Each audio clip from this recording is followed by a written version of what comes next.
Dois, um. Boa tarde a todos.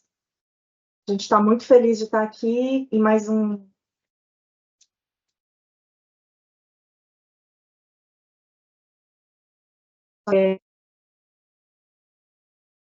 evento próximo das reuniões do ICH para compartilhar com o setor brasileiro as atualizações sobre a participação da Anvisa no ICH. Eu queria dar boas-vindas a todos. Meu nome é Bianca Zimon. Eu trabalho na assessoria de assuntos internacionais e sou representante da Anvisa no comitê gestor e na assembleia do ICH. Hoje a gente vai ter aqui duas palestrantes. Primeiro vai ser a Balbiana Oliveira. A Balbiana é a coordenadora da Anvisa no ICH, e ela vai falar uma visão geral do processo de harmonização do ICH e da participação da Anvisa, as principais atividades de 2024 e o que está previsto para 2025. Depois dela, a gente vai ter a participação de uma colega de vocês, a Flávia Firmino, que é funcionária da Pfizer, e no ICH ela é representante do IFPMA.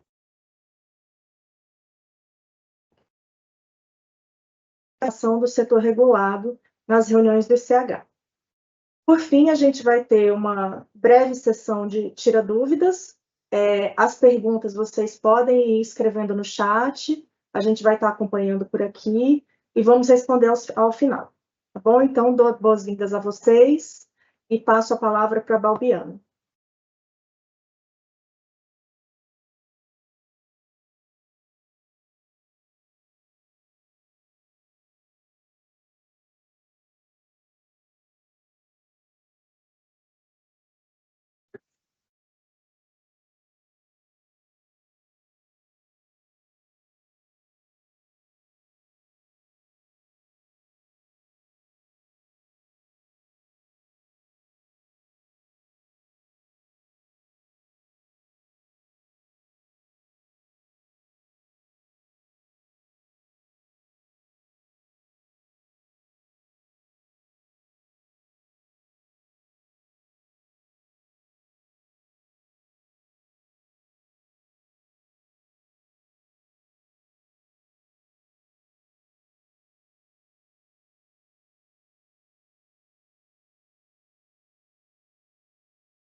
A gente vai... Olá, boa tarde. Meu nome é Balbiana Oliveira. Vou só confirmar com o pessoal da equipe de apoio se está tudo certo, se estão vendo a apresentação. Vou iniciar. Ok. Obrigada, gente.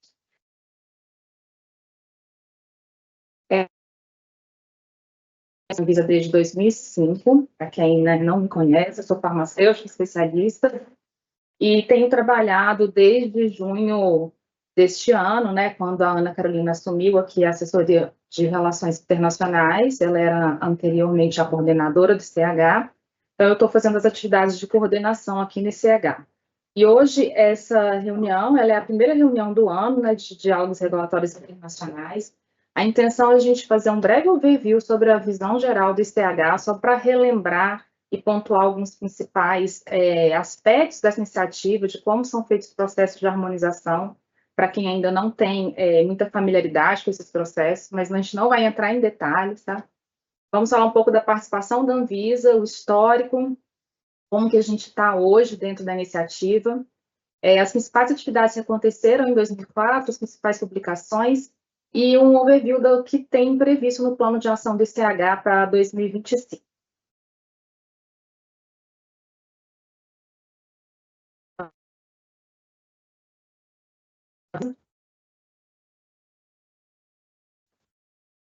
tanto reguladores quanto a indústria de pesquisa em todo o mundo. Ele iniciou suas atividades em 1990 e é uma instituição que tem os objetivos bem definidos, né, de trabalho. Então, é melhorar a eficiência do processo de desenvolvimento e registro de novos medicamentos e promover a saúde pública, evitando a duplicação de ensaios clínicos humanos, minimizando o teste em animais, sem comprometer a segurança e eficácia dos medicamentos. A atuação do ICH ela se dá basicamente por meio do desenvolvimento e implementação de diretrizes, né, e padrões harmonizados. Essas diretrizes são utilizadas por agências reguladoras ao redor do mundo. Atualmente, né, dados de outubro de 2024, o ICH tem 23 membros. Os membros do ICH eles são divididos de acordo com com antecedência, né? Então, nós temos os membros reguladores fundadores, que são aqueles que instituíram o ICH.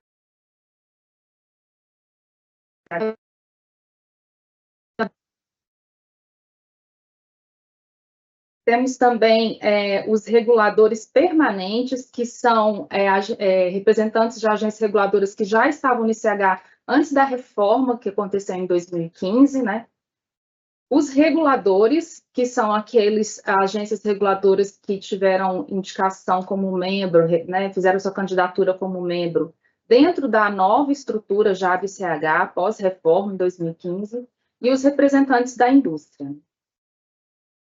De América Latina, a gente pode destacar que hoje estão como membros do ICH, né, nós, a Anvisa, COFEPRIS, a AMAT, elas estão como membros, a SECMED e Invima estão como observadores. Além dos que são membros, né, nós temos os países que são instituições que são observadores do ICH, então eles participam das reuniões da Assembleia. A característica que diferencia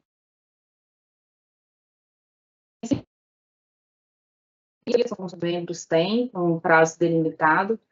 Hoje nós temos observadores permanentes, que é a IFMA e a WHO. Temos os observadores reguladores, iniciativas de harmonização regional, como a PEC, a ASEAN, a EAC, que também participam como observadores, Organização Internacional da Indústria Farmacêutica, a PIC, e organizações internacionais regulamentadas ou afetadas pelas diretrizes do ICH, como Bill and Melinda Gates Foundation, entre outras, como EDQM, PEC, PIC, USP, que eles têm representantes como observadores nas reuniões da Assembleia do ICH.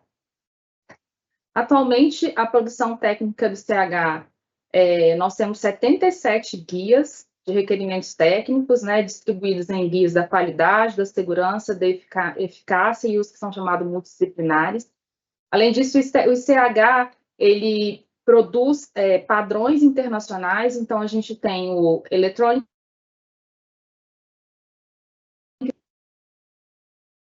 a forma eletrônica de submissão do documento comum, e o MEDRA, que é o dicionário de termos médicos padronizado.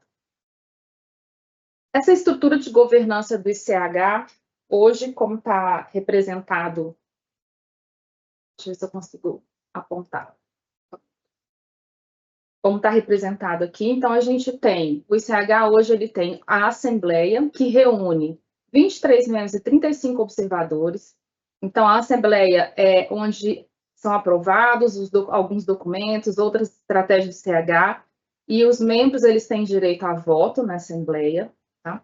Além da Assembleia, existe um comitê gestor. Tá? O comitê gestor não são todos os membros que são parte, atualmente são 14 membros e 2 observadores que estão no comitê gestor. A Anvisa tem 2 representantes no comitê gestor e os mesmos 2 representantes na Assembleia. Tá?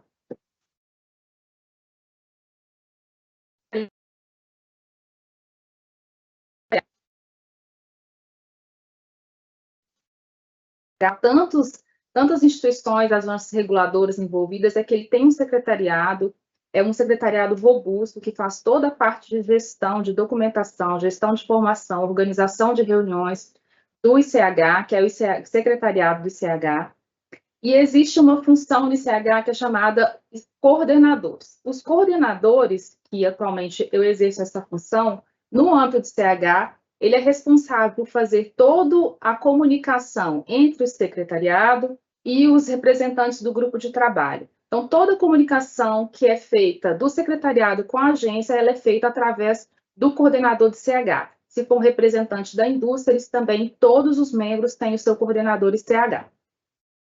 Atualmente, a Anvisa está envolvida são 35 grupos de trabalho, grupos de discussões que estão hoje na ativa no ICH, e a Anvisa tem representantes em 28 grupos, tá? Totalizando, são 53 especialistas envolvidos.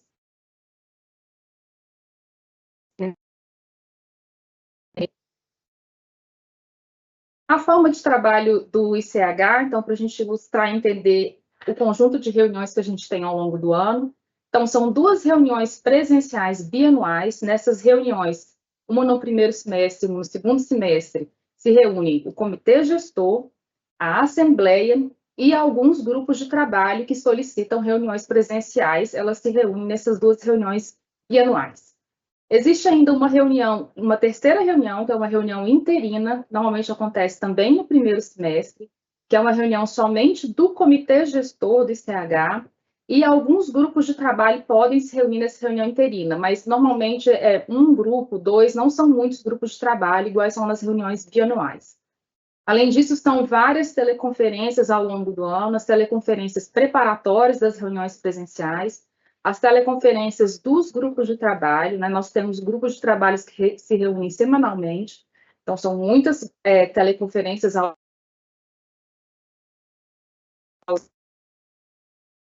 são de treinamentos, então existe muito material de treinamento que o CH produz e que fica disponível no portal da agência.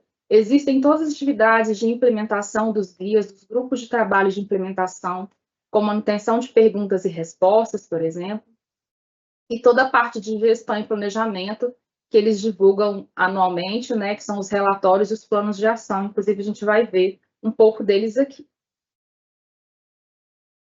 Aqui passando brevemente, só para a gente relembrar como são os processos como é o processo de harmonização do ICH. Isso vai ser importante para quando a gente for ver o status dos guias que a Anvisa atualmente tem trabalhado. Então, o processo de harmonização do ICH de um guia, ele envolve 5 etapas, e antes de entrar nesse processo de harmonização, que nós podemos chamar assim como se fosse o nosso processo regulatório, existem algumas etapas a serem cumpridas. Então, primeiro, existe a aprovação de que um tópico ele vai ser objeto de harmonização de tópicos, e esses tópicos eles são analisados e aprovados para o próximo ano, né, de quando vai iniciar as novas discussões. Então, aprovado um novo tópico, é formado um grupo que vai trabalhar com um concept paper. Feito o concept paper, aprovado o concept paper no âmbito do comitê gestor, aí sim é instituído um grupo de trabalho para tratar da harmonização e se inicia, então, o fluxo de harmonização do ICH.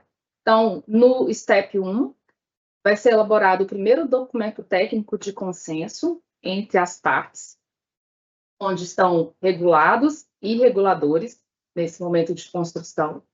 No passo 2, é quando as partes elas finalizam o documento técnico, há consenso entre os membros e é aprovado o que a gente chama de draft guideline pelos reguladores.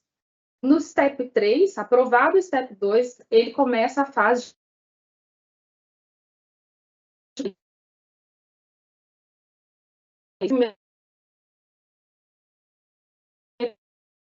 são analisadas ainda aqui nesse step 3, e quando se tem o consenso, né, de um documento final, de um guia harmonizado final, a gente tem a adoção e aprovação desse guia final pelo ICH, que é a fase 4, automaticamente inicia-se a fase de implementação, quando cada país vai implementar o guia, né, de acordo com as condições do país e os prazos que ele estabelecer para o setor para a implementação desses guias.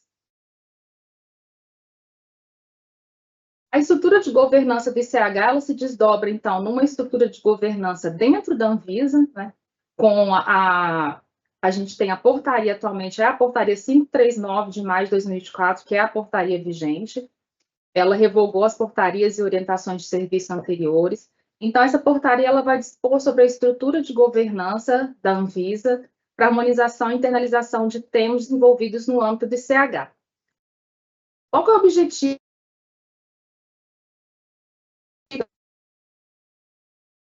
Que assegure a adequada participação da agência nos processos de harmonização do CH, a permanente comunicação entre as diferentes instâncias da Anvisa, instituições envolvidas e o público externo, e o atendimento às diretrizes para a melhoria da qualidade regulatória no âmbito do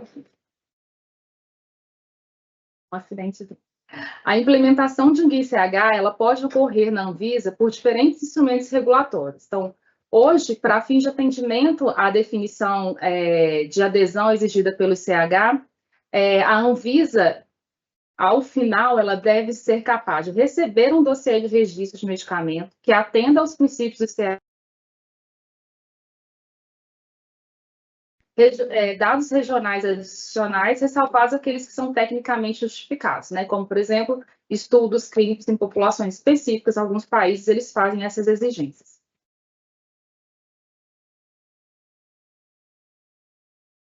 Dentro da estrutura de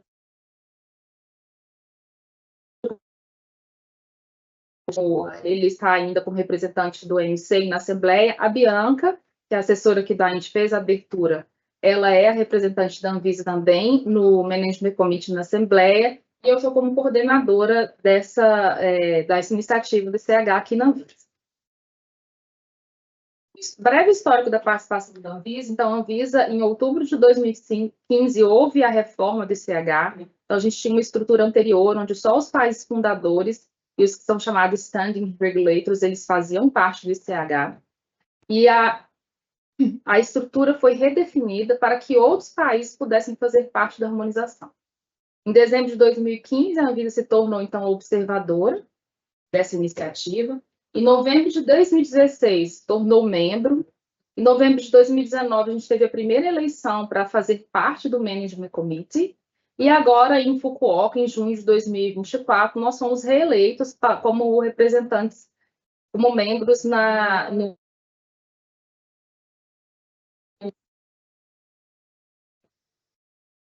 Então, as responsabilidades da Anvisa como membro, então, dentro da reforma foram estabelecidos quais eram os critérios para se tornar um membro. Então, existe o nível 1, o nível 2 e o nível 3 de implementação. No nível 1, então, a Anvisa teve que comprovar a implementação dos guias QI, Q7 e E6, que são os guias de boas práticas, né, clínicas, boas práticas de fabricação e de estudos de estabilidade. Nível 2, até 5 anos, então, a Anvisa tinha que demonstrar a implementação do E2A, E2B, E2D, que são alguns guias de farmacovigilância, o CTD, que é o documento comum técnico, e a implementação, a utilização do MEDRA. Então, esses foram o que a gente cumpriu como etapa nos 5 anos. O nível 3, de quando a Anvisa se candidatou, a recomendação é que você faça as implementações no curto prazo e assim que possível. Então, não existe uma data ou um prazo para que o país implemente, mas ele deve se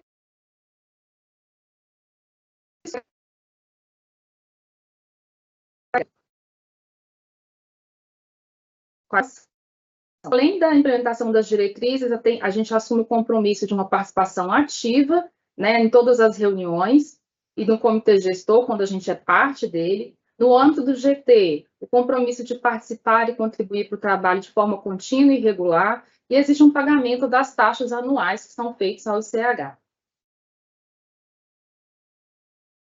Eu queria trazer destaque aqui para algumas atividades que a Anvisa tem assumido no âmbito do CH. Então, a agência, mesmo, né, com toda a limitação, né, de corpo técnico, de força de trabalho que a gente tem se esforçado para se manter ativo na iniciativa do CH.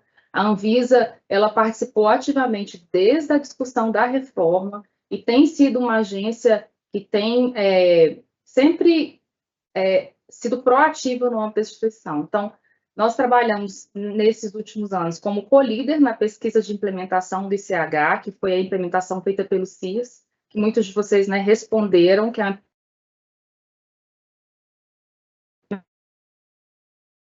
são membros. Também foi co-líder do subcomitê de treinamento, que é da organização dos treinamentos no âmbito do CH.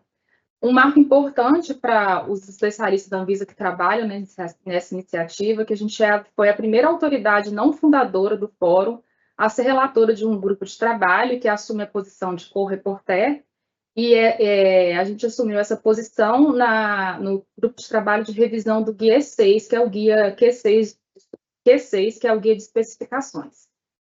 Em 2026, uma das reuniões bianuais ela vai ser, do ICH vai ser aqui no Brasil, no Rio de Janeiro, e a gente tem atuado com o objetivo de ser uma agência no âmbito, atuante no âmbito da organização, contribuindo de forma efetiva na elaboração dos padrões técnicos do ICH. Aqui é só uma descrição dos grupos que a gente hoje tem representantes, então são 28 grupos de trabalho entre EWG, IWG e alguns grupos de discussões que a Anvisa faz parte. Então, nesse slide aqui, que depois vai ficar disponível, estão os próximos 3 slides, estão os guias que a Anvisa tem representantes, tá? Como especialistas, então são 2 guias de segurança. Nós temos 8 grupos de trabalho de eficácia que a Anvisa possui representantes. Aqui vou destacar 3, que é o E2D de farmacovigilância, que teve o STEP 3 nesse ano, e a consulta regional se encerrou em julho de 2024. O E6, que é de boas práticas clínicas, a consulta regional dele se encerrou no ano passado, então essa foi uma consulta realizada ano passado. E agora eles estão caminhando, né, para finalizar, ir para o STEP 4, fazer a versão final do guia. Então, é um guia que a gente está acompanhando de perto. A gente tem o anexo 2 do E6, nós também temos representantes. A consulta regional, ele entrou em STEP 3 esse ano.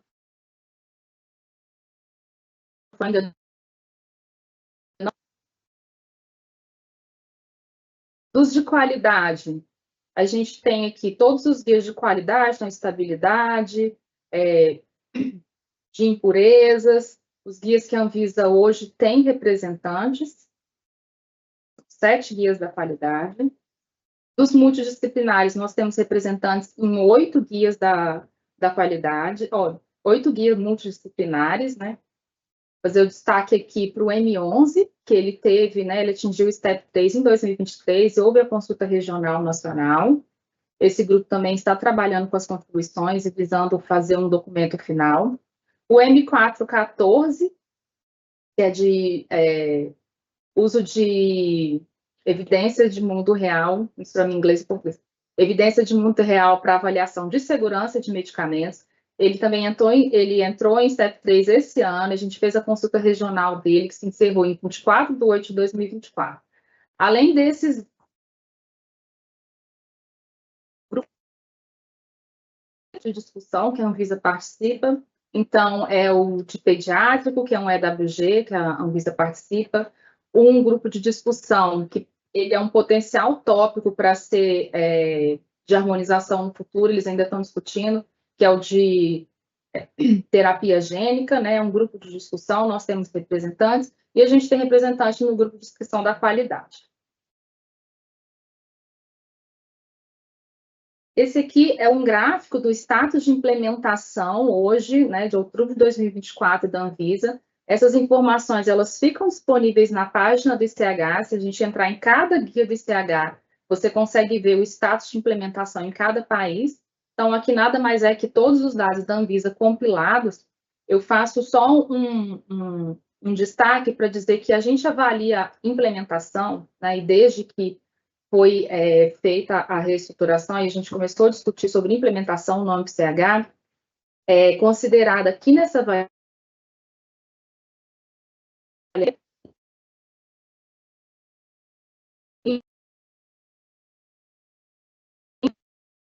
para o português, né, dos guias do ICH. Então, considerando essa avaliação ampla de aderência, hoje a Anvisa tem 64% dos documentos do ICH implementados, 17%, que são 3% não implementados, e 22% em processos de implementação. Esse não se aplica, ele é o ECTD da versão antiga, porque ainda existe, né, já existe uma versão nova do ECTD, que está para ser implementada pelos países.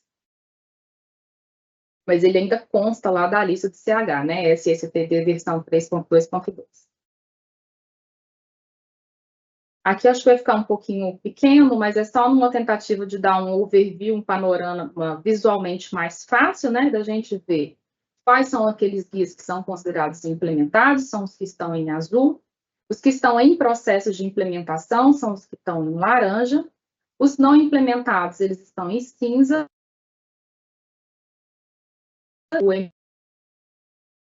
fazer duas observações, então, dos guias de segurança, lembrando que a Anvisa tem uma iniciativa de uma instrução normativa e está fazendo todo um esforço de validar todas as traduções dos guias de segurança para fazer essa incorporação por meio de uma instrução normativa. Dos guias de qualidade, eu deixei em amarelo aqui do Q4 ao Q4B, porque dentro desses guias da farmacopeia a gente tem diferentes estados, tá? Então, são vários anexos e a gente tem alguns implementados, alguns em processo de implementação. Então, aqui nesse slide eu não consegui representar os status de todos eles. Aqui são outros produtos que não são guias, também o status de implementação. Em azul estão aqueles que estão implementados, né? E os que não são implementados são esses que estão aqui nessa página, não tem nenhum. Ou a gente tem implementado ou em processo de implementação. Muitos dos que a gente tem em processo de implementação, eles são...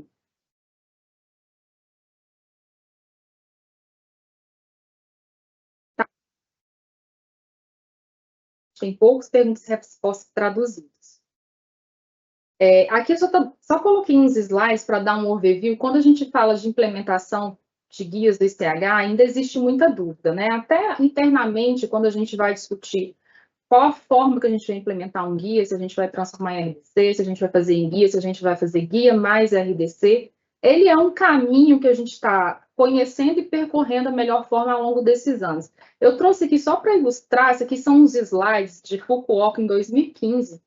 Eu tive a oportunidade de participar dessa reunião, ela é uma reunião pré-reforma, e aí, nessas reuniões, ainda era o Steering Committee, né? A gente foi a Fukuoka, a gente foi nessa reunião para apresentar como era a nossa estrutura regulatória, porque a nossa estrutura regulatória diferencia muito de agências como o EMA, a FDA, a gente tem normativas com poder, né, de obrigação, enquanto eles, basicamente, eles têm as leis e os guias,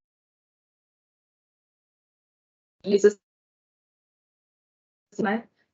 Só uma tradução literal considerada vai ser considerada uma implementação. Então, toda essa discussão ela foi feita na pré-reforma. E aí, quando a gente volta agora para a Fukuoka 2024, eu tive a oportunidade de voltar nessa reunião depois de 9 anos aí. A gente já vem migrando de um modelo onde a gente está buscando traduzir literalmente os guias, né? E alguns deles incorporar por meio de RDC. Então, é uma evolução do trabalho e de conhecer esse processo regulatório e adaptar ele ao nosso processo regulatório ao longo dos anos. Então, divisão de CH geral. Os próprios 30 minutos aí eu vou dedicar mais a falar das principais atividades que a gente realizou em 2024. Então, esse ano, né, nós tivemos as 2 reuniões bianuais e a reunião interina. Na reunião de Lisboa, ela aconteceu em março, teve a reunião do comitê gestor, e nessa reunião a gente fez uma...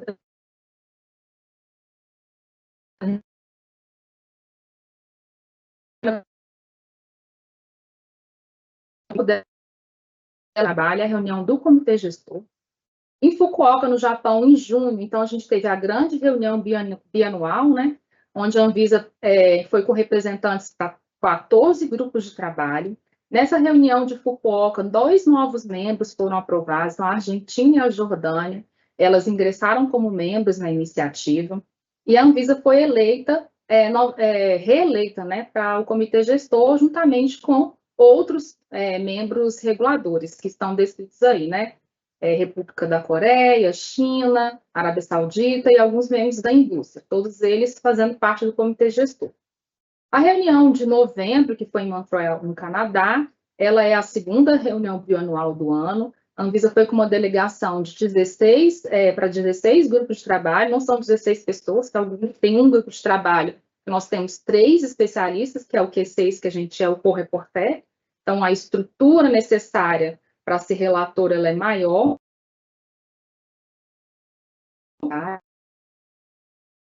Dos novos observadores. Então, o Uzbequistão foi aprovado, Peru foi aprovado como observador e o TAI-FTA da Tailândia. Nesse ano, a gente teve um novo tópico que já foi aprovado para harmonização, que é um adendo à diretriz do M7. Tá? O M7 ele é um guia já existente e ele vai ter um adendo para tratar da avaliação de segurança e estabelecimento de controles apropriados para impurezas de nitrosamina. Então, foi um novo tópico aprovado, ele já tem um subgrupo de trabalho que foi instituído, né, no âmbito da iniciativa, para fazer esse novo documento harmonizado. A Anvisa foi uma das patrocinadoras, né, para a inclusão desse tópico no âmbito da harmonização do ICH, e ela possui representantes no grupo. A previsão deste grupo, esses planos de ação dos grupos CH, eles costumam mudar, mas o plano de ação que eles têm hoje, a previsão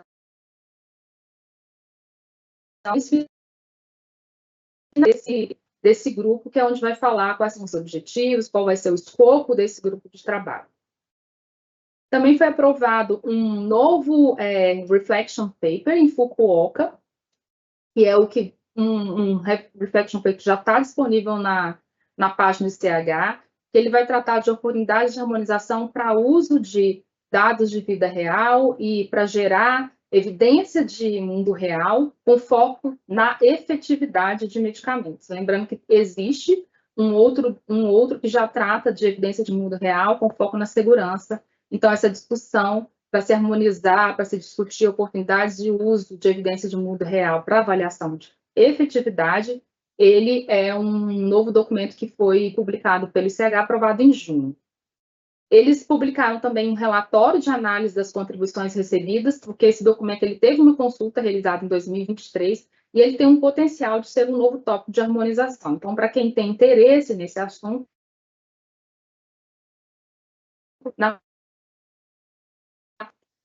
além disso, nós tivemos a aprovação de 2 novos concept papers.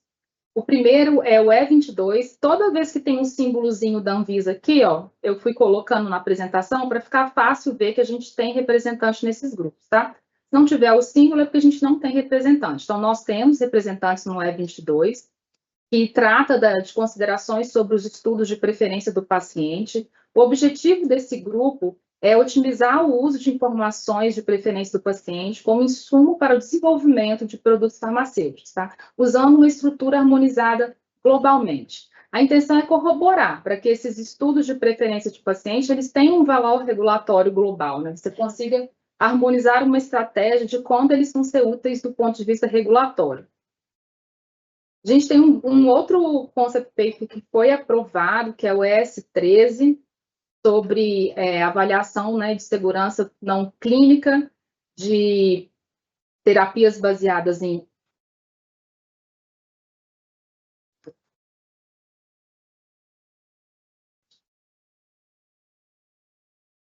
que foi publicado. O foco que deve ser dado nesse grupo vai ser nos tipos de estudo não clínicos que devem ser feitos, tá? O objetivo é estabelecer uma abordagem harmonizada e que tenha uma aceitação global para futuros registros. Então, naquela linha de diminuir o número de estudos, né? E ter o potencial de ser aceito globalmente o desenvolvimento com base nos protocolos não clínicos de segurança.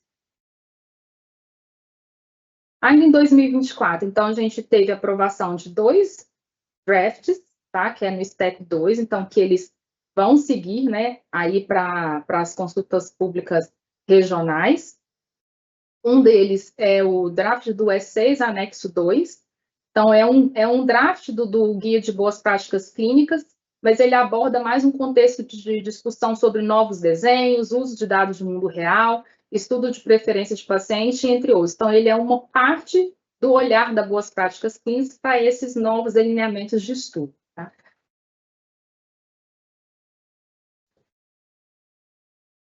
E a Taipei.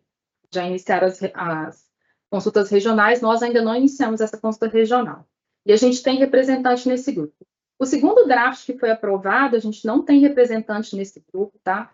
É o grupo de princípios gerais para modelagem, né, de desenvolvimento de drogas.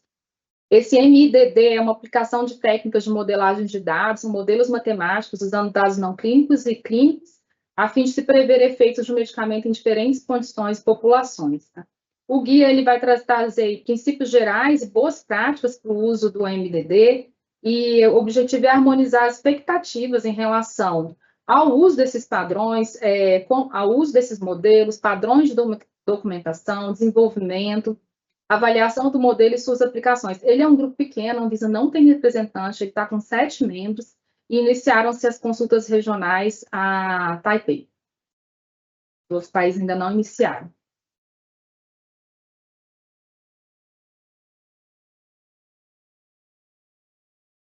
E em 2024, então são aqueles que já tiveram o seu versão final pós-contribuições já aprovadas em 2024, e que eles iniciam agora a fase de implementações, né, pelos países.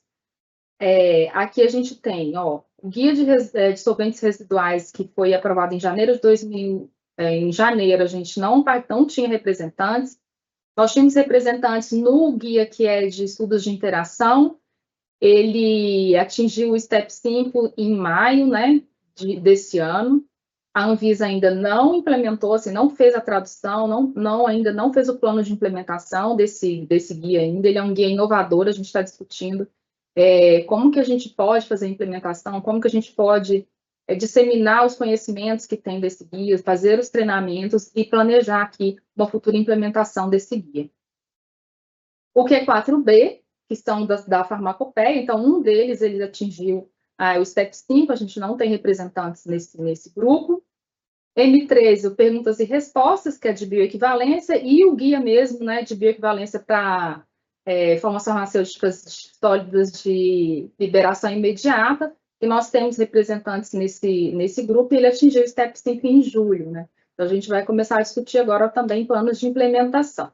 O E11 também em agosto, que é de extrapolação pediátrica, atingiu o STEP 5, e ele vem para a fase de implementação também.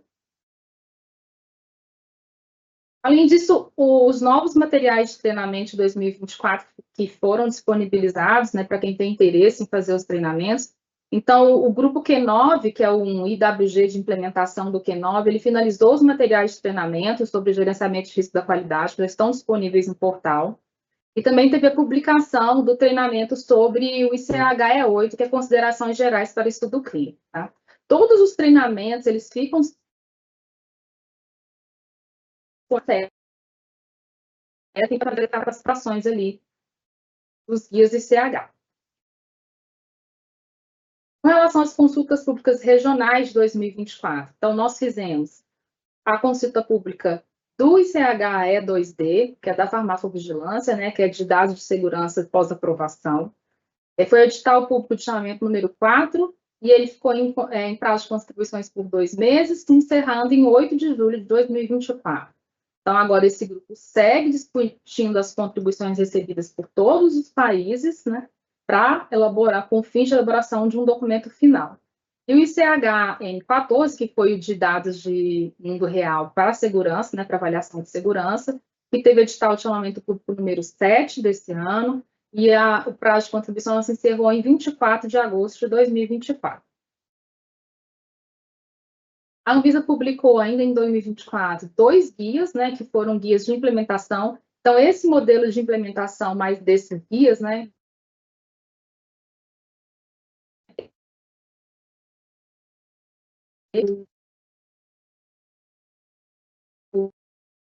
os medicamentos, que foi publicado em janeiro desse ano, ele é a implementação do guia ICH Q13, né, ele vai trazer para a gente a implementação desse guia. E o Guia para Validação de Métodos Bioanalíticos e Análise de Amostra de Estudo para Soluções Regulatórias de Medicamentos, que foi publicado em junho de 2024 como um guia. A implementação do guia ICH-M10 pela Anvisa, a Anvisa participou durante todo o processo de harmonização desses dois guias, né, com representantes, e recentemente esse guia ele foi adotado por meio de RDC, a RDC 941 de 2024, com prazo de transição de 360 dias. Então, esse é um modelo de implementação onde a gente transporta um guia DCH para uma RDC e um guia, sendo que esse guia ele passa a substituir a RDC hoje vigente, né, como um modo de fazer com os procedimentos para validação de métodos analíticos.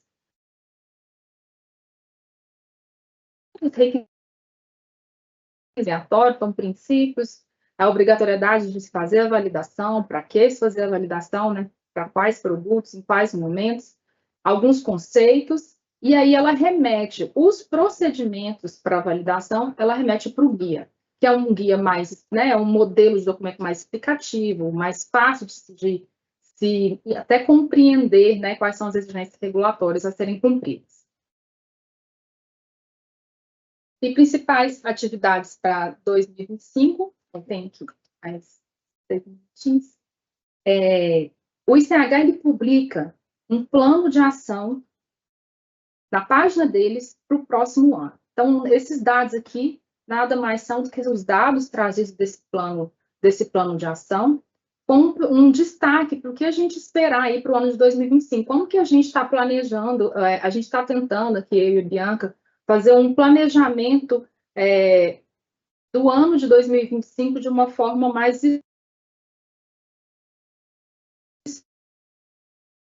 então, se antecipar algumas discussões também. Então, a perspectiva, só fazer um adendo, os planos de ação, todo grupo de trabalho ele tem um plano de ação, onde ele vai colocar os principais marcos. Então, assim, quando vai ficar pronto o concept paper, quando que eles vão fazer o draft. Então, existe um plano que eles apresentam para a Assembleia e para o Comitê Gestor. E só que esse plano muitas vezes é atualizado. Então, só para deixar claro que isso aqui é uma expectativa com base nos planos vigentes. Mas os grupos eles podem pedir adiamento, né? Isso é submetido ao comitê gestor, eles podem pedir adiamento, a gente pode ter mudanças ao longo do ano. Mas o que a gente tem posto para agora, que em 2025 se espera que 10 grupos de trabalho atinjam o STEP 4, então eles concluam as suas discussões e tenham um documento final para ser apreciado e aprovado, né, pela Assembleia.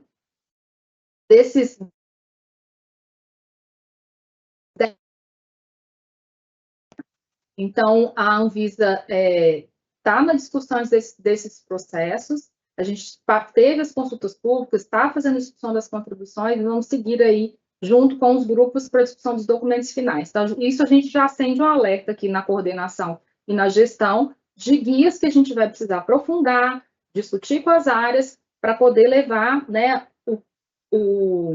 levar a posição Brasil, posição Anvisa para as discussões desses grupos. Além disso, a gente vai ter a perspectiva de 7 grupos de trabalho atingirem o STEP 2, ou seja, aprovarem os drafts. Aprovados os drafts, eles seguem para a etapa de consulta regional. Então, aqui a gente tem 6, essas bolinhas vermelhas são os que nós temos representantes aqui, ó. Então, com base aqui nas expectativas de data, a previsão é que nós tenhamos 6 consultas regionais pela Anvisa para o ano que vem. Então, aqui é só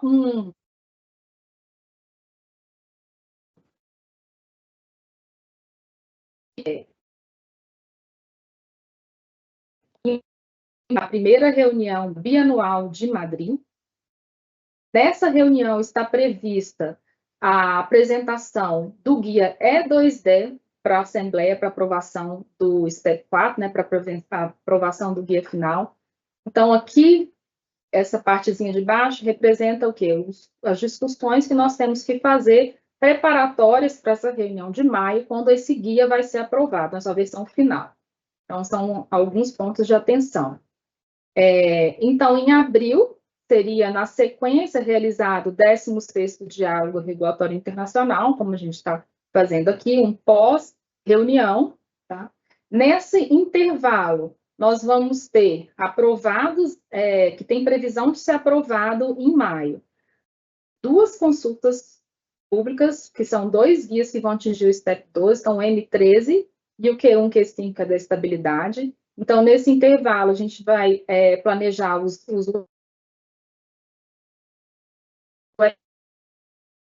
analistas, mas a intenção é que, publicada a consulta regional, se dê um intervalo, né, para leitura e conhecimento de todos os documentos e se faça o webinar com um especialista que está participando das discussões. Então, em novembro, a gente tem aí a segunda reunião bianual, que vai acontecer na Ásia, e para essa reunião, a gente precisa preparar as discussões, pois nela vai ser aprovado o guia final do E6, que é de boas práticas clínicas, o M11, o M14 e o recommendation paper aqui do grupo de discussão de células e terapia gênica.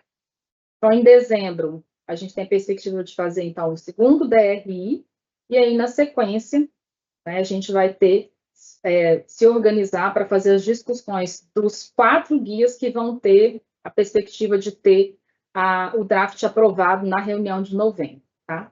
Então, aqui a gente tenta, assim, dar um overview e um planejamento do que está por vir para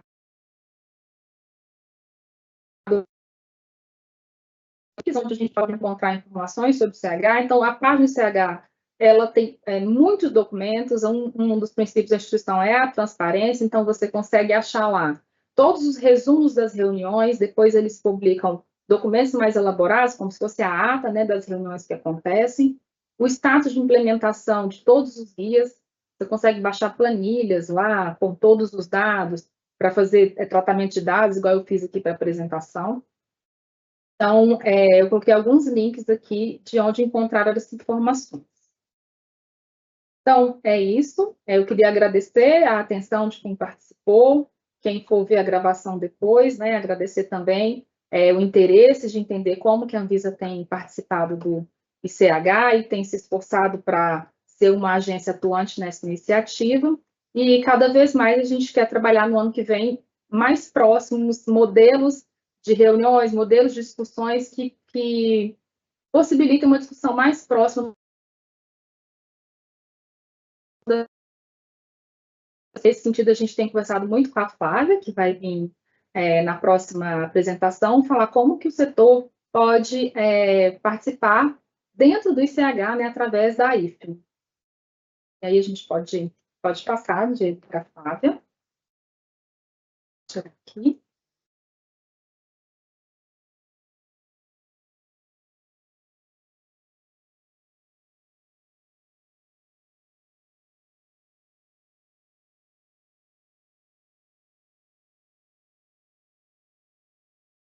Boa tarde a todos. Obrigada, Balbiana, pela introdução. Queria agradecer primeiramente a Bianca e a Balbiana pelo convite para apresentar para vocês aqui hoje como que a indústria nacional pode se engajar através do ICH. Eu sou a Flávia Firmino, eu trabalho na Pfizer e hoje eu estou representando a FPMA aqui nesse evento como membro do comitê gestor e da assembleia do ICH. Falando bem rapidamente do ICH, acho que a Balbiana cobriu perfeitamente qual que é o escopo e o objetivo, mas vocês sabem que o ICH é o maior fórum, né, de harmonização global e é um fórum importante porque envolve tanto reguladores quanto indústria farmacêutica trabalhando para um objetivo comum, que é justamente a criação de guias harmonizados, né? E é um fórum que é totalmente baseado em ciência, é um fórum que é baseado em consenso entre todas as partes envolvidas e também possui uma governança bem clara, como a Balbiana apresentou também. Então, a missão do ICH é fazer a promoção da saúde pública através da harmonização internacional, e essa harmonização internacional, ela é conseguida através do quê? Dos guias do ICH, que são implementados pelas autoridades regulatórias que são membros desse fórum. Então, eu acho que aqui a Babi também já cobriu, né, que a história do ICH, que ele foi criado em 1990 e naquela ocasião era um grupo fechado, um fórum fechado, apenas com membros fundadores, né, que eram membros reguladores e também da indústria dos Estados Unidos, Europa e Japão. E naquela ocasião também já existia a FPMA e também a OMS como observadores do ICH, Porém, em 2015, em outubro de 2015, o ICH passou por uma grande reforma e ele se estabeleceu como uma entidade sem fins lucrativos, e a partir de então é que novos membros reguladores e também da indústria foram admitidos. Então, hoje, o ICH é um fórum né, cada vez em crescente ascensão, e ano após ano a gente vê mais membros e mais observadores fazendo parte desse fórum. Falando mais uma vez dos benefícios, né, então, através da definição de padrões globais, né, que são traduzidos através dos guias do ICH, a gente consegue garantir a qualidade, segurança e eficácia dos medicamentos, e essa harmonização global e internacional, ela também aumenta a eficiência dos processos regulatórios e diminui, né, duplicações e retrabalhos, e o ICH também tem exemplos de sucesso, né, que acho que todos conhecem, como, por exemplo, as boas práticas clínicas, né, e o CTD, que é o documento técnico comum, que são guias, né, que são recomendações que são adotadas até por reguladores que não são membros do ICH. Além disso, o ICH também fortalece a colaboração entre todas as partes que participam desse fórum, então, entre indústria, reguladores e também entre os reguladores que são membros do ICH. E, consequentemente, né, a harmonização de guias, né, leva a aprovações regulatórias mais rápidas e também a um acesso mais rápido a medicamentos de qualidade. Vou falar agora um pouquinho o que é a FPMA e como que a FPMA atua dentro do ICH. Então, a FPMA, né, é a sigla de International Federation of Pharmaceutical Manufacturers and Associations, e a FPMA, ela representa todas as entidades de classe que possuem foco em inovação e pesquisa e que também operam dentro de uma jurisdição regulatória de um membro do ICH. E esses membros têm que ser fora da União Europeia, Japão e Estados Unidos. Então, em resumo, a FPMA, ela representa todos os membros da indústria daqueles países que são membros do ICH, exceto Estados Unidos, Europa e Japão. E por que exceto esses 3 países? Porque, por exemplo, a União Europeia, ela tem a sua entidade de classe, que é a EFPIA, então todos os membros da indústria europeia, eles conseguem engajar através do ICH, através da EFPIA. No Japão é a JPMA, que é a entidade de classe deles, e nos Estados Unidos é a Pharma. Então, para os colegas que trabalham em indústria em multinacional, vocês devem ter colegas, né, que participam nos fóruns do ICH através de uma dessas entidades da Europa, Japão ou Estados Unidos. Mas hoje eu quero dizer para vocês que aqui no Brasil a gente também pode participar do ICH, e a forma de participar nesses grupos de trabalho do ICH é através do Sindusfarma e da Interpharma. A Interpharma, né, representa empresas, né, de foco em inovação e pesquisa, e o Sindusfarma representa as duas categorias, né, genéricos e de inovação. Então, no caso de nomeações para especialistas, a empresa, né, que vai nomear aquele especialista, a indústria que vai nomear o especialista, precisa ter foco em inovação e pesquisa, né, ter inovação radical no país. A FPMA, ela proporciona um ambiente favorável de discussão, porque ela tem diversos membros da indústria, né, de diversas regiões, que trabalham em conjunto para atingir um posicionamento consensual, contribuindo para a formação de padrões e diretrizes regulatórias globais. Então, hoje, a FPMA é uma entidade que representa muitas associações ao redor do mundo. Então, hoje, a FPMA representa todas as entidades de classe do Brasil, Canadá, China, Taiwan, Egito, México, Coreia do Sul, Singapura, Turquia, Arábia Saudita e Argentina. Então, o que isso quer dizer? Que todos os membros da indústria desses países que estão representados pela FPMA, eles conseguem ter alguma participação no ICH, sempre através do AFPMA. E essa participação não é empresa específica, não é a sua empresa que vai mandar para o AFPMA a sua nomeação. Na verdade, quem manda a nomeação é via a entidade de classe, e eu vou explicar um pouquinho nos próximos slides.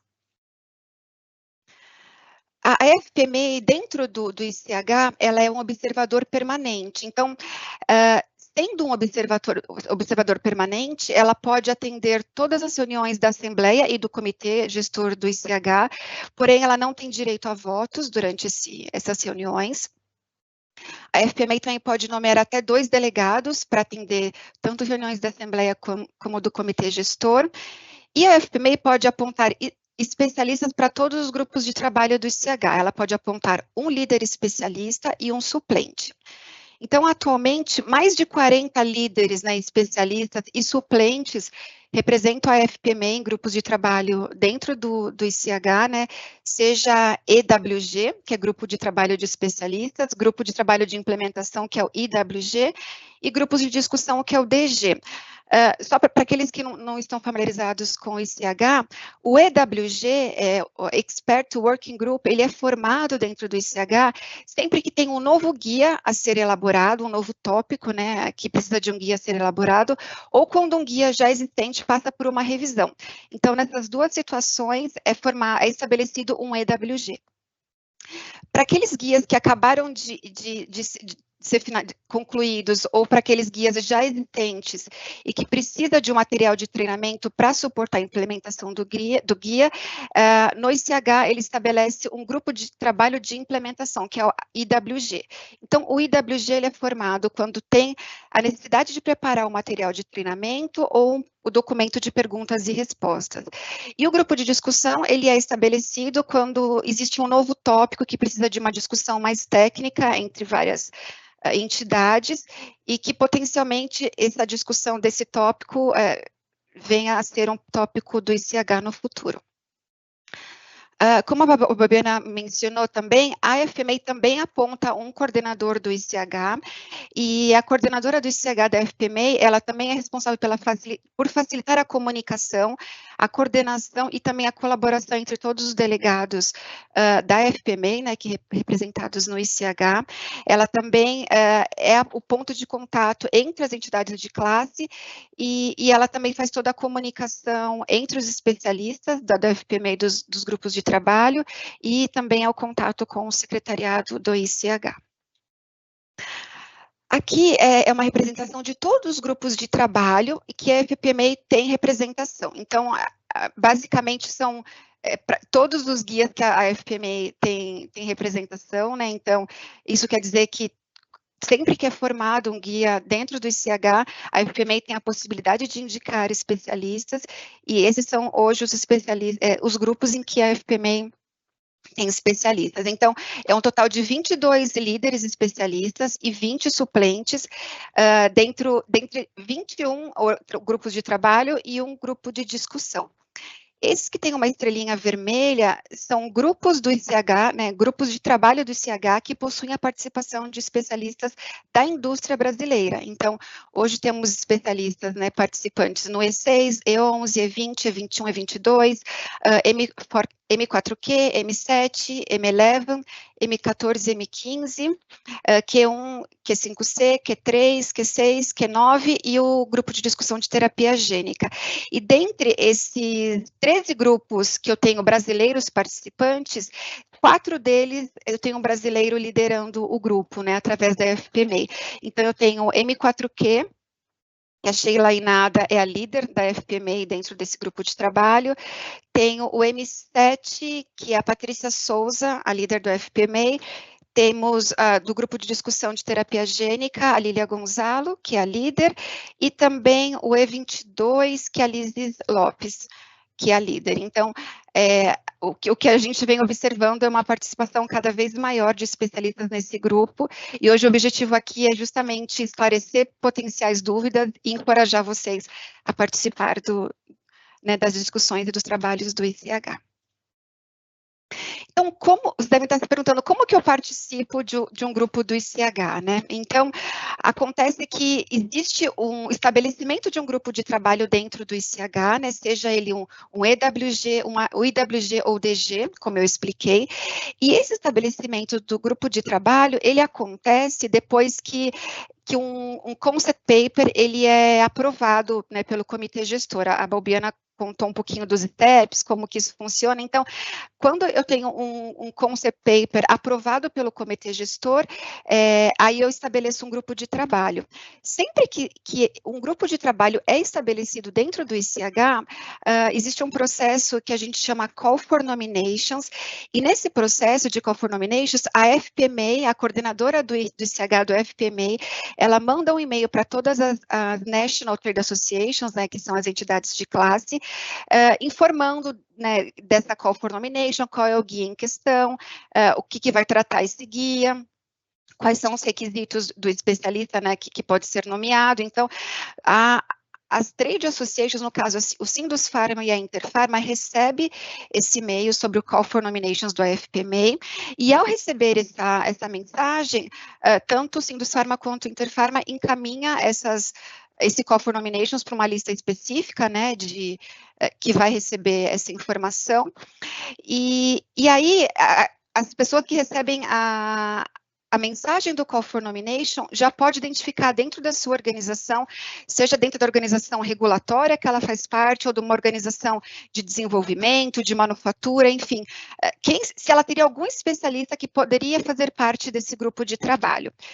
Se for identificado esse especialista, ele preenche o formulário, né, que é enviado junto com esse Call for Nominations, e aí responde para a entidade de classe. A entidade de classe responde para o AFPMA com todas as nomeações que eles receberam, e a AFPMA faz um processo de seleção dos especialistas e, uma vez selecionada, ela informa o secretariado do ICH. Então, como eu mencionei para vocês que o FPMA representa vários, né, países, né, representantes da indústria de vários países do mundo, a FPMA tenta fazer um balanço, né, manter a diversidade entre a participação dos especialistas. Então, eu vou mostrar um pouquinho como que está a nossa representatividade como país dentro do ICH, né, através do FPMA. A gente tem uma oportunidade de aumentar a participação, mas a FPMA também sempre tenta manter essa diversidade, né, nunca tendenciando mais para um lado ou para o outro, mas sim selecionando sempre os melhores especialistas e também mantendo esse balanço entre os países. Então, hoje, como que, isso aqui, nesse gráfico à direita, vocês veem a representação dos países nos grupos de trabalho, né, que a FPMA tem hoje com assuntos de ICH. Então, a grande maioria são representantes da indústria da China. Então, a China é bastante ativa, eles sempre que recebem o Call for Nomination, eles sempre têm especialistas prontos para indicar, eles são muito atuantes. Então, por esse motivo, hoje a China tem a maior participação nos grupos de trabalho do FPMA. O Brasil aqui está em segundo lugar, né, dos países que a FPMA representa, tem 17% de participação. Então, como eu disse, a participação cresceu ao longo dos anos, mas a gente tem uma oportunidade ainda de ter uma participação mais ativa. Então, aqui eu vou explicar para vocês como que funciona, né, essa interação entre os especialistas que foram nomeados para os grupos de trabalho. Então, quando tem um Call for Nomination, que o FPMA envia para as entidades de classe, você pode ser nomeado para ser um líder especialista, um suplente, ou ser um especialista da força-tarefa do FPMA. E qual que é a diferença? A diferença é que o líder, ele vai interagir diretamente com o grupo de trabalho do ICH, ele vai participar das teleconferências do grupo, junto com o grupo do ICH, o suplente vai participar junto com ele, né, dessas teleconferências, e esse líder, ele tem o compromisso de atender presencialmente às reuniões do grupo de trabalho.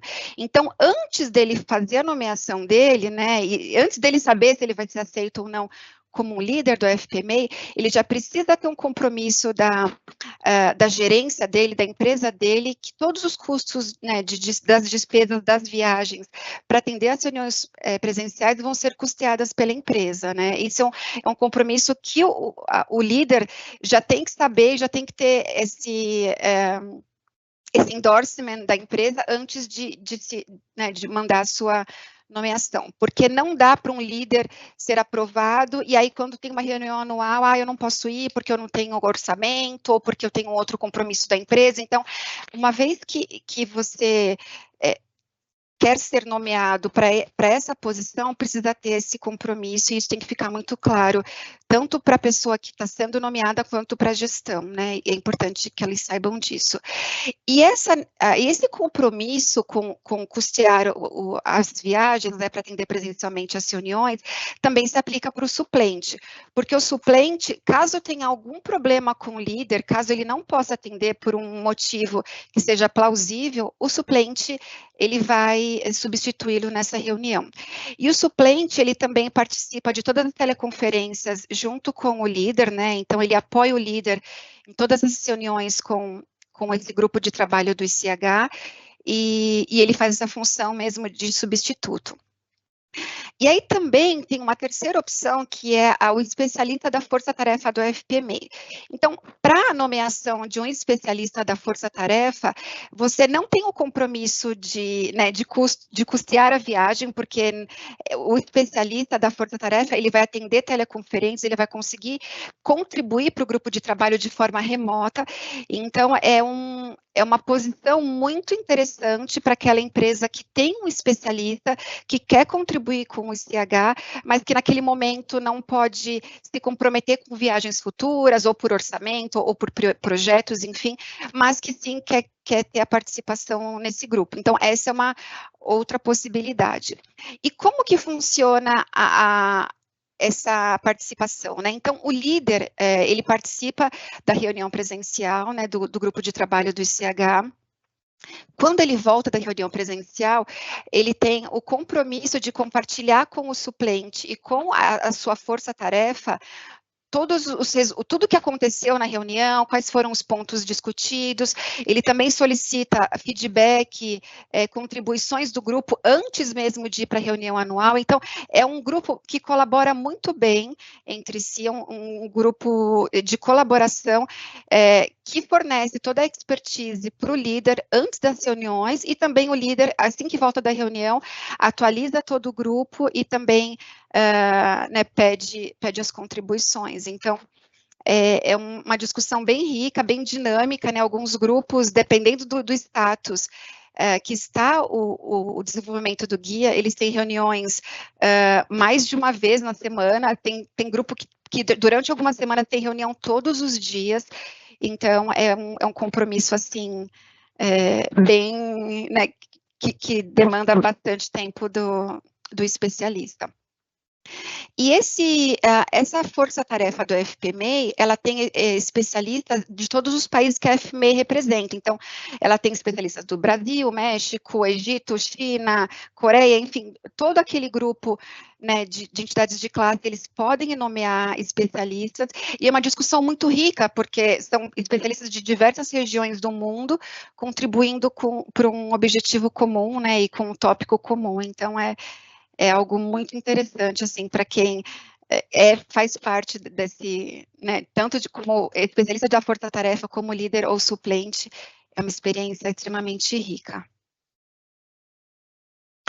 Falando um pouquinho de critérios para nomeação de especialistas, né, então, todos os especialistas, né, sejam líderes, suplentes ou especialistas da força-tarefa, precisam ter fluência no inglês, porque, como eu disse, é um grupo, né, de diversos países, né, participando, então, o idioma é o inglês, então precisa ter fluência para conseguir se comunicar e entender a discussão.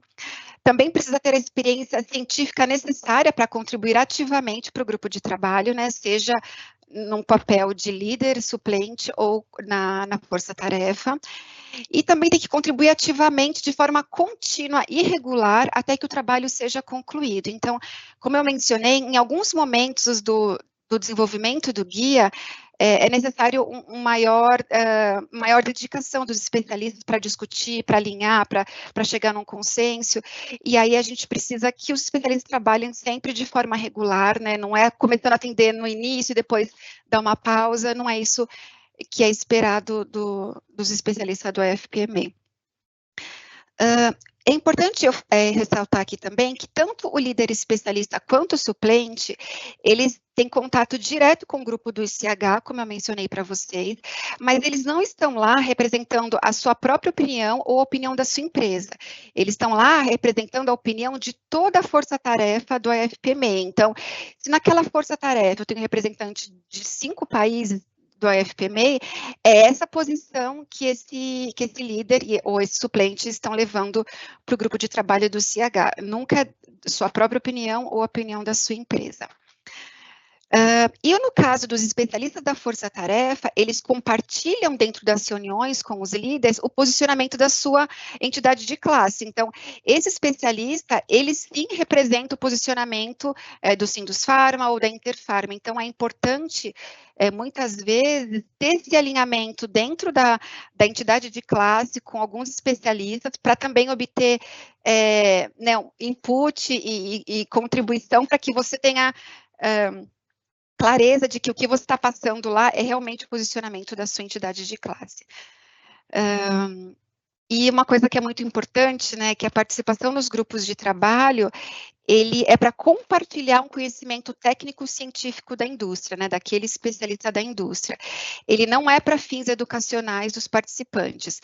Obviamente, o aprendizado, o que você ganha de experiência é algo incrível, né, participando da discussão, né, de temas que é a sua expertise e com especialistas do mundo todo. Então, não tem como você não aprender muito, mas o objetivo principal é que você contribua, que você não seja um especialista, né? Você tem que ser um especialista no assunto. E como que a AFP-MEI pode apoiar as associações de classe, né? E também a Anvisa diretamente em algumas questões do ICH. Então, isso para países que não são membros, né, para países que são observadores do ICH, a AFP-MEI pode oferecer apoio na criação de um roteiro para ingressar no ICH e também como implementá-lo. É um processo bem formal, com muitas etapas, então, frequentemente, observadores do ICH, eles têm bastante dúvida como fazê-lo, então, a AFP-MEI oferece esse suporte. Ele também ajuda, né, as entidades de classe na jornada de implementação dos guias. E o que isso quer dizer? Que a AFP-MEI ela pode identificar especialistas dentro das empresas que a AFP-MEI representa para desenvolver treinamentos educacionais, para ajudar de alguma forma essa implementação no país. A AFP-MEI também tem experiência, né, prévia de interação com outras entidades de classe de outros países, então esse aprendizado que a AFP-MEI tem com outros mercados também pode ser muito útil para apoiar as entidades de classe do Brasil, né, na questão de treinamento. E também a AFP-MEI garante que os interesses da entidade de classe locais sejam considerados, né, isso é muito importante porque é um fórum transparente, né, democrático, que todo mundo pode nomear, né, o que a AFP-MEI quer exatamente isso, que as entidades de classe sejam bastante atuantes e que nomeiem especialistas e que participem ativamente dos processos do ICH.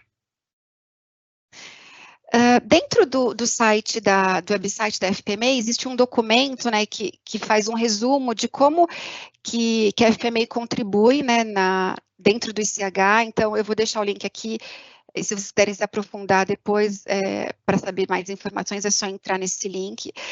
E antes de eu finalizar, acho que esse é meu último slide, eu queria falar um pouquinho dessa importância, né, da participação da indústria, porque muitos de vocês devem estar pensando assim, mas por que eu vou participar de um grupo de discussão, de um guia que está em desenvolvimento, se eu vou ter a possibilidade de comentar, né, de fornecer meus comentários durante o processo de consulta pública, né, do guia do ICH.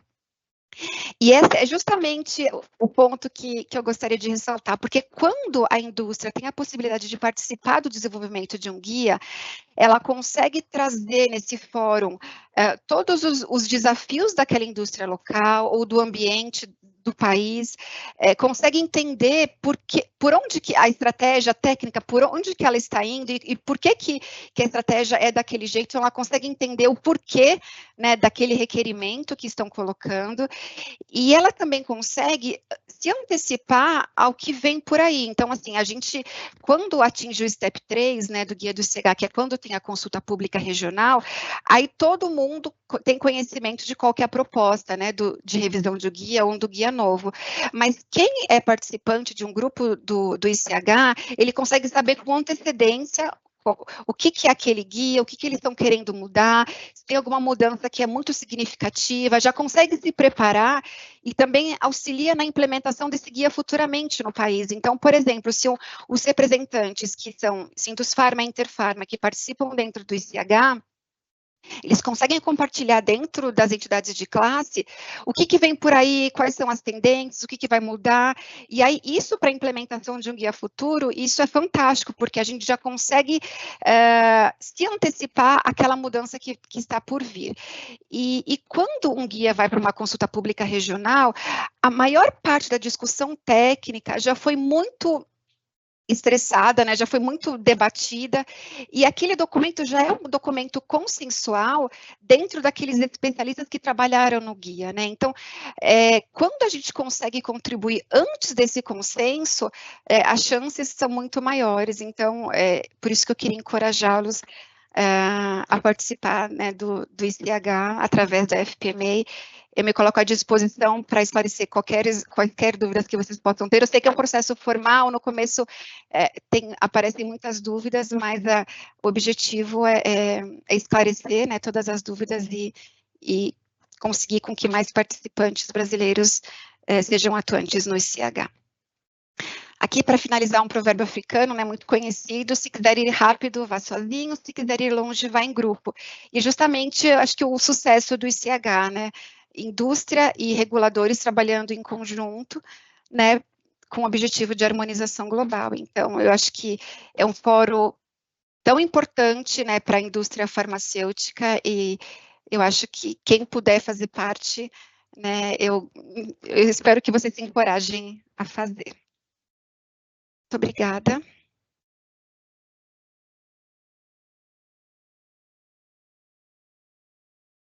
Eu acho que temos uma sessão de perguntas e respostas, né?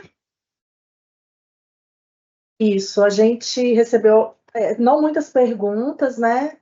E a gente vai começar a responder. Eu vou passar a primeira aqui para a Balbiana.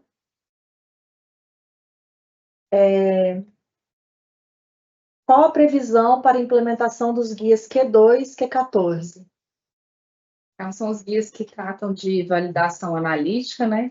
A norma de validação analítica, a revisão da norma de validação analítica, ela está na agenda regulatória da Anvisa. A intenção da área técnica é de começar um GT para discussão da implementação desses guias no começo do ano que vem, mas a gente não tem uma data ainda para a implementação, tá? É um guia que vai envolver a GGMED,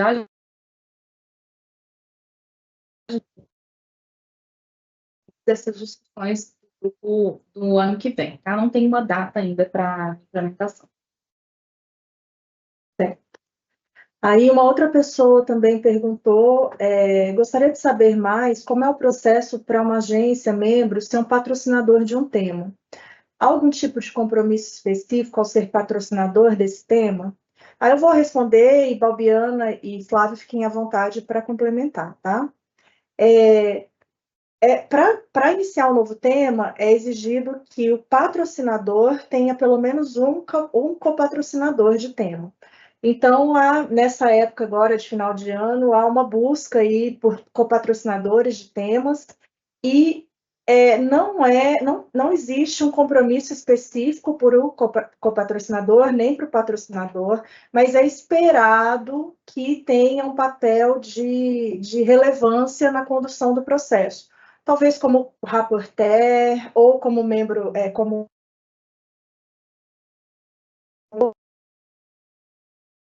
mas não existe um compromisso obrigatório, tá? Vocês querem complementar?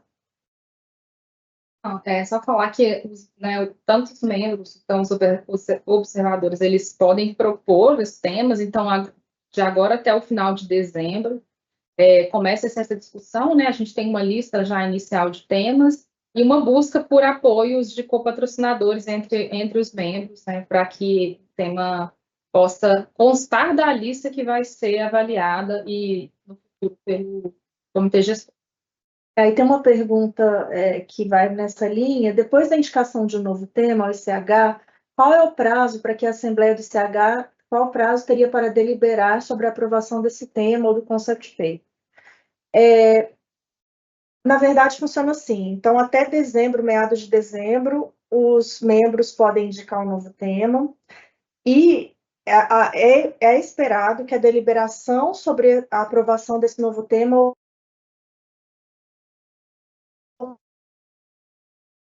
Então, esses novos temas são submetidos a um comitê, existe um subcomitê de novos temas, eles trabalham nesses temas para refinar a proposta, muitas vezes juntar, porque aparecem propostas parecidas, então é feita uma proposta de juntar em uma só essas propostas, e a partir daí, esses temas propostos são submetidos ao comitê gestor, que vai analisar e submeter à Assembleia do ICH. Então, é esperado que esses temas sejam deliberados até a reunião de maio e junho.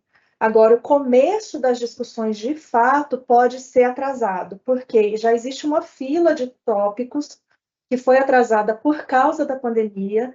Então, a gente está primeiro tratando esses tópicos e está formando, assim, uma pequena fila que o ICH vai tentar endereçar. Por que a gente não solta tudo de uma vez? Porque, primeiro, não tem normalmente espaço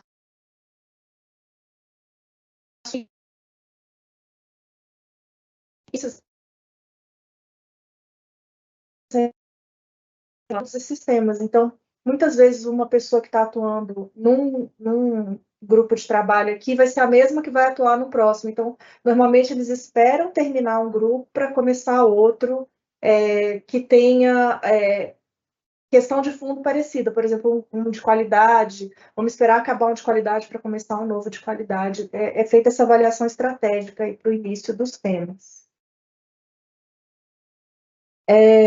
Uma outra questão, a agência poderia incluir um representante em um grupo de trabalho após atingir a etapa 2, como, por exemplo, o Guia M15?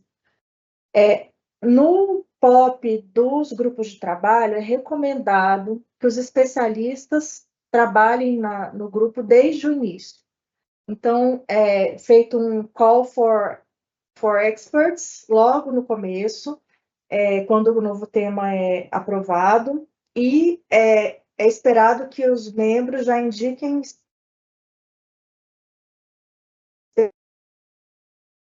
indicado depois, mas essa indicação a posteriori, ela precisa passar pela aprovação do comitê gestor. Como a academia pode fazer parte desse processo? Bom, a academia não é membro do ICH, mas ela pode participar através da indicação de representantes da academia, pelos membros. Alguns membros indicam especialistas ad hoc, que são pessoas assim, que vão participar daquela discussão por um tempo, para abordar um tema específico. Normalmente são temas de alta complexidade, mas, no geral, a academia não participa frequentemente das discussões, está mais em questões pontuais mesmo. Aqui, aí um colega também aqui informa que no M13 tem 2 brasileiros, o Daniel da Sanofi e a Paola da Libs. Deixa eu ver se tem mais algum. Não, né? Acho que passamos.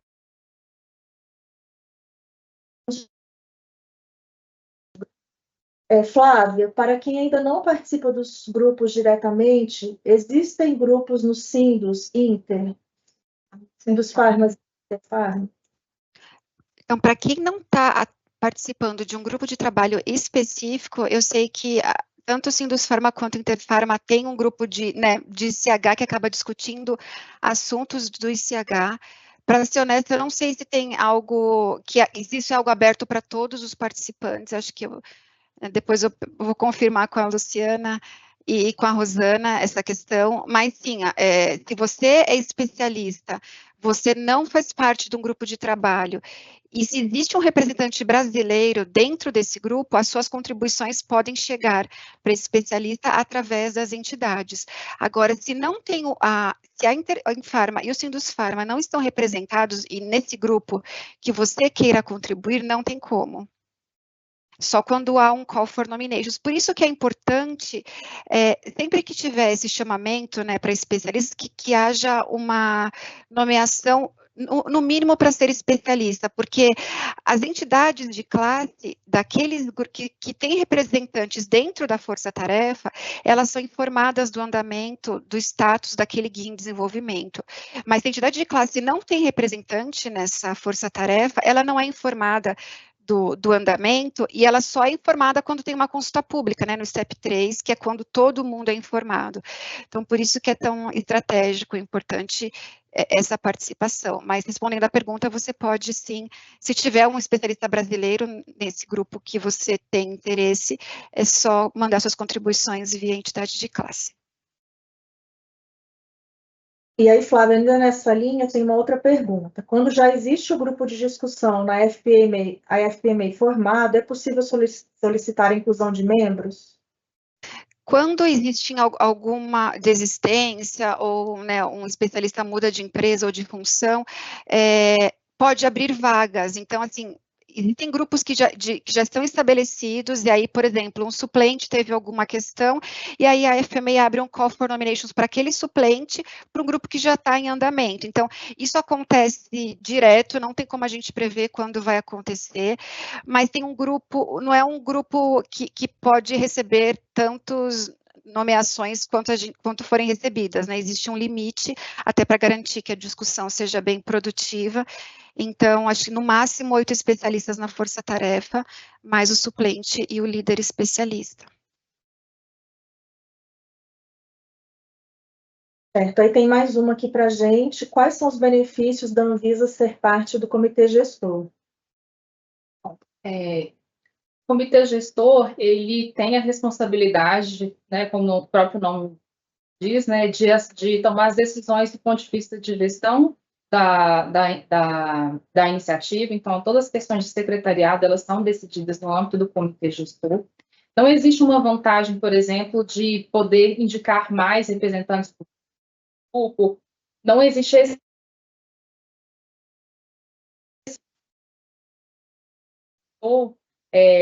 imagina, a Assembleia são 38 observadores, mas acho que são 24 membros, e o comitê gestor, eles são 14. Então, no âmbito do comitê, todas as decisões que são tomadas, a Anvisa tem poder de voto, né, no comitê gestor, e algumas matérias, elas só são discutidas no âmbito do comitê gestor, e também algumas discussões que vão para a Assembleia de documentos, elas passam por uma discussão prévia no comitê gestor, tá, com um número reduzido de membros. Então, para a gente, é importante estar no comitê gestor, a gente tem sempre se candidatado, e uma forma de estar mais atuante no âmbito da iniciativa do CH, no âmbito da organização do CH. Não, mas não sei se por parte da indústria, se a Flávia quer falar um pouco. O que você acha, Flávia, que é vantagem para a Anvisa, né, participar do comitê gestor? Como você é membro do comitê também, a visão da indústria sobre isso. Obrigada, Bianca. Só para esclarecer primeiramente, o AFPMA, como um observador permanente, ele tem sempre um assento, né, dentro do comitê gestor e da Assembleia, então não precisa de eleição para o AFPMA continuar dentro desse comitê. Então, do ponto de vista, né, da participação do comitê gestor, o comitê gestor, na minha visão, é aquele comitê que manda todas as recomendações para uma decisão final da Assembleia, né? A Assembleia toma a decisão final de aprovar um documento, né, de endossar um tópico, mas isso vem por uma recomendação do comitê gestor. Então, é um comitê extremamente estratégico que discute assuntos que muitas vezes não chegaram ainda na Assembleia, então é um grupo de muita representatividade, assim, é um grupo seleto de reguladores que fazem parte. Para fazer parte do comitê gestor, existe um critério, né, não é qualquer regulador que pode fazer parte, e é um orgulho muito grande ver a Anvisa no segundo mandato já do comitê gestor, porque existe um processo né, de um critério que o regulador precisa atender, e isso tem a ver com implementação do guia, tem a ver com aderência de guias, né, participação dentro do ICH. Então, eu, assim, como brasileira, participando dentro do comitê gestor, eu tenho muito orgulho de ver a Anvisa dentro desse comitê tão importante, e sendo bastante atuante, né, como a Balbiana mencionou, votando, né, discutindo temas ali de relevância né, com a perspectiva do Brasil. Então é fantástico ter o Brasil, né, dentro desse comitê, que é o comitê mais importante, né, do ponto de vista de tomada de decisão dentro do ICH. Obrigada, Flávia. Bom, gente, não temos mais perguntas, então acho que podemos encerrar. Eu queria agradecer muito a Balbiana, a participação da Balbiana, que apesar de recém-reingressado no ICH, tem muita experiência já, participou das discussões desde o começo e está contribuindo muito agora como coordenadora.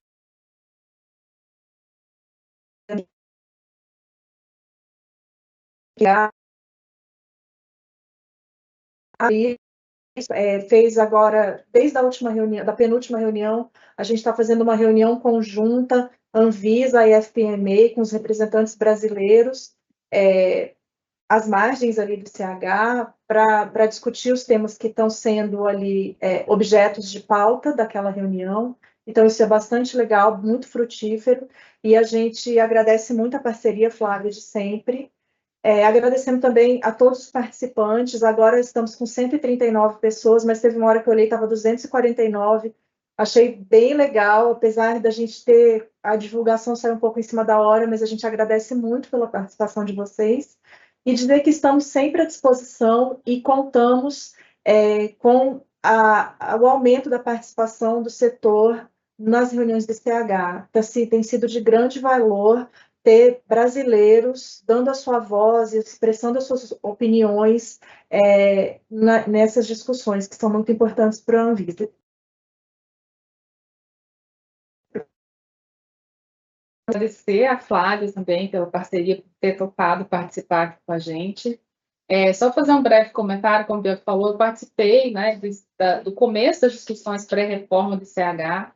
Então, dá muito orgulho ver, né, o caminho da agência e da indústria daqui do Brasil, que tem apoiado a agência, né, nesse caminho do CH, ver como as coisas se tornaram assim, maiores, mais profundas mesmo, né? A gente está discutindo os temas, trazendo os guias para cá, e eu espero que no ano que vem a gente tenha a oportunidade de estreitar esses laços, né? A gente está discutindo com a Flávia os melhores modelos para a gente conseguir fazer discussões mais profundas do ponto de vista técnico, porque o DRI, ele é um modelo mais de overview, né, da gente se situar no tempo e espaço em relação ao que está acontecendo, e a gente precisa de momentos de discussões técnicas mesmo, para a gente conseguir que os nossos especialistas da IFMA, levem para dentro dos grupos, né, a visão nacional com relação aos temas. Então, agradecer a